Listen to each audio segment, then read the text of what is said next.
हाय viewers, अस्सलाम वालेकुम, आदाब। This is Shaheen, advocate Allahabad high court.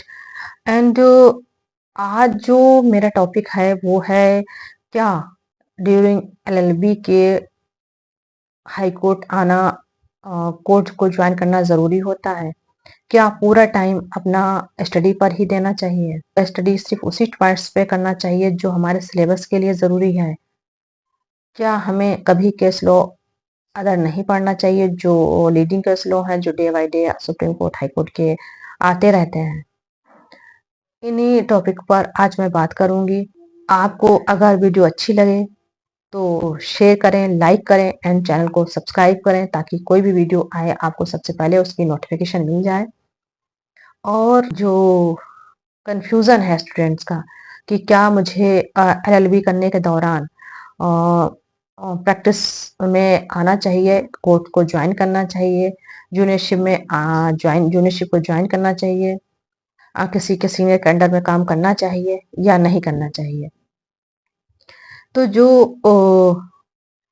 पहला पॉइंट है कि आपको अपने स्टडी के बाद में, आप जब एलएलबी के स्टूडेंट हो तभी से ही आपको स्टडी करनी चाहिए और तब से ही आपको कोर्ट भी ज्वाइन करना चाहिए। जैसे कि मैं अपनी नेक्स्ट वीडियो में एक बता चुके हूँ, उसको आप देखिएगा, सुनिएगा, बहुत निश्चय ही बहुत फायदा मिलेगा। और जब आपकी एलएलबी हो जाए तब आपको एलएलबी हो जाए, आपका रजिस्ट्रेशन हो जाए, तो आपको हाथ पे हाथ रखे नहीं बैठना है कि जब वैकेंसी आए तब आप अपने उसको क्या कहते हैं एग्जाम में जाएं, अपीयर हों और रिजल्ट के लिए फिर वेट करते रहें। मैंने देखा है कि ऐसे बहुत सारे अधिवक्ता हैं जो कि करीब 40, 42, 45 ईयर के हो चुके हैं, सिर्फ प्रैक्टिस को उन्होंने कभी मतलब सिर्फ वो कंपटीशन में ही रहे हैं और यही उनके दिमाग में रहा कि चलो ये वैकेंसी नहीं, नेक्स्ट वैकेंसी में मेरा हो जाएगा, ये वैकेंसी में नहीं, आज नहीं हो पाया तो कल मेरा हो जाएगा। और ऐसे होते होते वो अपनी जिंदगी के 20, 25, 30 सालें निकाल चुके हैं। और अब वो लेटेस्ट ज्वाइन किए हैं, जब उनकी हाई कोर्ट को ज्वाइन किए हैं, लोअर कोर्ट को ज्वाइन किए हैं, जब उनकी आधी से ज्यादा जिंदगी सिर्फ स्टडीज में ही निकल गई है। और जो बच्चे स्टडी और कोर्ट को कंटिन्यू साथ साथ चलाते हैं उनको कोई प्रॉब्लम नहीं होती है। उनको जैसे ही उनको एग्जाम में या उनका क्या कहते हैं कंपटीशन में अच्छा रिजल्ट नहीं आता है, उनका कहीं ज्वाइनिंग नहीं हो पाती है, ये तो उनका एक माइंड में रहता है कि चलो भाई मेरा इधर कुछ नहीं हो पा रहा है, मेरा करियर दूसरी तरफ इनहेंस हो रहा है। और जो लोग ऐसा नहीं करते हैं, एक तो वो माइंड के कुंठिल हो जाते हैं। इस कुंठिलता के पीछे भी कारण क्या है कि जहाँ पे आप रहते हैं वहां पे आपको अच्छा माहौल नहीं मिल पाता है। अच्छा माहौल मिल पाता है तो कहते हैं ना, स्टूडेंट ऐसे होते हैं जो कि नॉलेज को शेयर करने के बजाय गलत नॉलेज प्रोवाइड करने की कोशिश करते हैं। उनको रहता है ये कंपटीटर है और हमसे कहीं आगे ना निकल जाए, इसलिए गलत नॉलेज देने की कोशिश करते हैं या फिर टाइम स्टूडेंट्स का बर्बाद कराते हैं। तो इस तरह से ही आपका टाइम वेस्ट होता है। लेकिन जो अच्छे स्टूडेंट हैं, समझदार स्टूडेंट हैं, वो अपना डिसिप्लिन में रहकर अपनी स्टडी को करते हैं सुबह में थोड़े टाइम तक, और फिर उसके बाद में कोर्ट ज्वाइन करते हैं। कोर्ट के साथ साथ स्टडी आप कैसे कर सकते हैं कंटिन्यू, वो उसके लिए आपको चाहिए कि आप सुबह में उठें, अपना नाश्ता पानी करें या आप शुरू में 1-2 घंटा स्टडी आप कर लें। उसके बाद में आप कोर्ट जाएं। कोर्ट में आपको घंटा, 2 घंटा, 4 घंटा, 5 घंटा जैसा आपको लगे। जिस दिन ऐसा जरूरी नहीं कि आप गए तो सिर्फ वो किसी ने कह दिया कि आपको 5 घंटा रोज कोर्ट में जाना है तो आप 5 घंटा ही गए। लकीर का फकीर मत बनिए। अपने माइंड का, अपने विवेक का इस्तेमाल कीजिए। अपने माइंड, अपने विवेक के इस्तेमाल करने के करके आप उसको अप्लाई कीजिए अपने पे और देखिए कि जो आप कर रहे हैं क्या उससे कोई आपको फायदा मिल रहा है। कोई आपको कुछ और चेंजेस करने की ज़रूरत तो नहीं है। आपका स्टडी में टाइम बच रहा है, आपका एग्ज़ाम कब आने वाले हैं, आपका किस टाइप का एग्ज़ाम है, इन चीज़ों पे भी आप ध्यान देते रहें और उसके अनुसार आप अपना जो करियर है वो बनाते रहें एडवोकेसी में भी। अगर आप हाई कोर्ट या लोअर कोर्ट, किसी भी जगह पर जो आपके या तहसील लेवल पर भी आप ज्वाइन कर सकते हैं।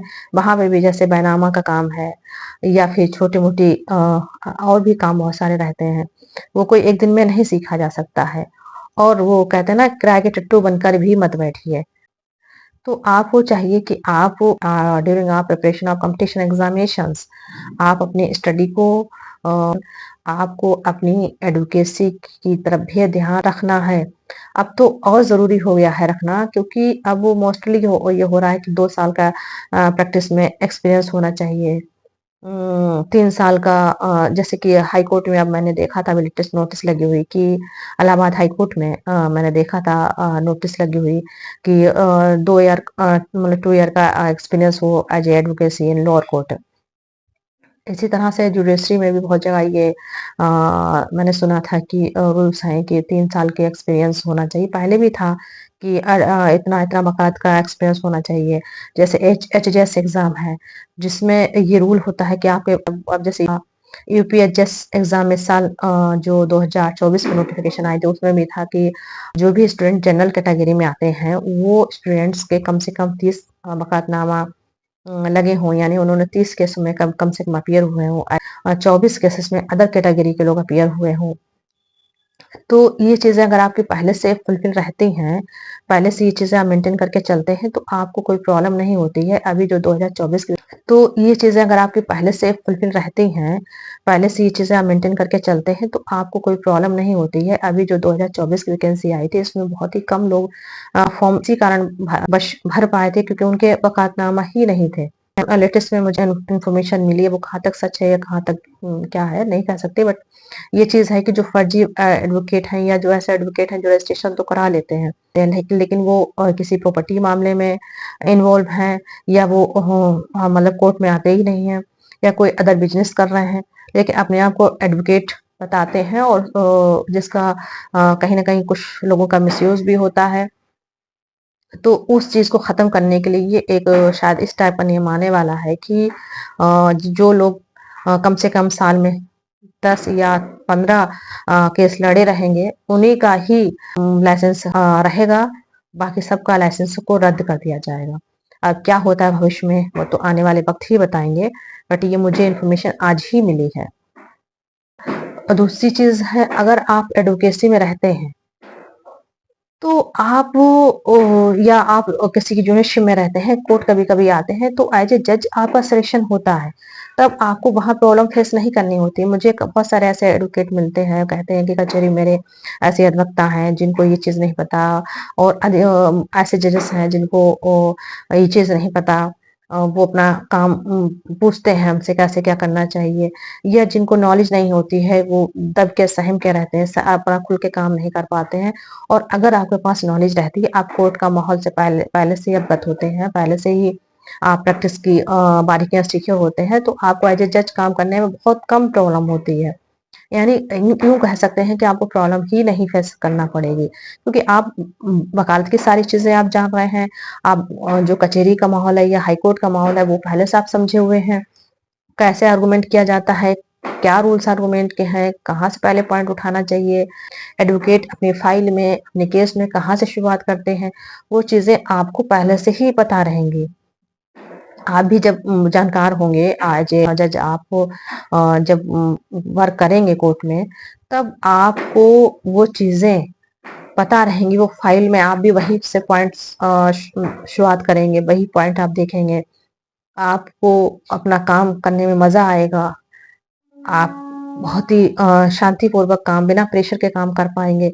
तो मेरे ख़्याल से जो स्टूडेंट ड्यूरिंग एलएलबी और आफ्टर दैट स्टेशन के घर में ना बैठे, टाइम निकालें, कुछ घंटे अपने स्टडी में के लिए निकालें, और कुछ घंटे आप बचे हुए कोर्ट में लगाएं, और अपने सीनियर के अंडर में रहें, ताकि आप अपने जो नॉलेज है दिन दुगनी रात चौगुनी बढ़ा सकें, जो बहुत ज़रूरी भी है as a good competitor and as a good advocate.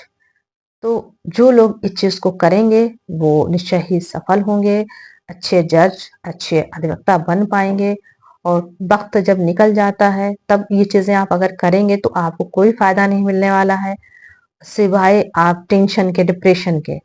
तो कोशिश करती हूँ कि आप इस चीज़ को ज़रूर मानेंगे, अपने ऊपर अमल करेंगे और जो चीज़ें मैं बताई हूँ वो प्रैक्टिकल ही बातें बताई हूँ और आपको अपना हर एक टाइम अपने कहते हैं ना अपनी सिर्फ नॉलेज एनहेंस करने। अब मैं आज की वीडियो यहीं पे एंड करती हूँ।